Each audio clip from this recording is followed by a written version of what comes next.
Special দুটো দোয়া আজকে আপনাদের শিখায় যাব, শুনবেন না? কষ্ট হচ্ছে? সংক্ষিপ্ত মুনাজাত দিয়ে দেই। ওরে আল্লাহ, আমি তো 9:30 ক্রস করে ফেলছি মাসুদ ভাই, খেয়াল করি নাই। আরো কয়েক মিনিট? ঠিক আছে, ঠিক আছে।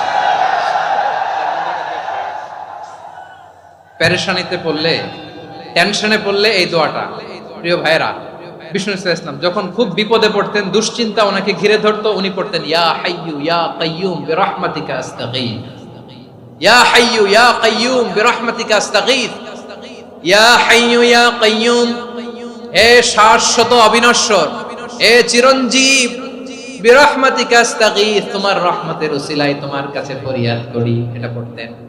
আবার আরেক বর্ণনা এসেছে ইয়া হাইয়ু ইয়া কাইয়ুম বিরহমাতিকা আস্তাগীথ আসলিহ লি শা'নি কুল্লাহু ওয়ালা তাকিলনি ইলা নাফসি তারফাতা আইন। আসলিহ লি শা'নি কুল্লাহ, আল্লাহ আমার সবকিছু আপনি সেটেল করে দেন। আমাদের সব ঝামেলা সেটেল করে দিতে পারে কে? আমরা তো সেটেলমেন্টের জন্য ওএসপি সাহেবের কাছে যাই, ডিসি সাহেবের কাছে যাই, অমুক ভাইয়ের কাছে যাই, তমুক ভাইয়ের কাছে যাই। এই দোয়া পড়লে আরশের উপর থেকে আপনার ম্যাটার সেটেল করে দিবে কে?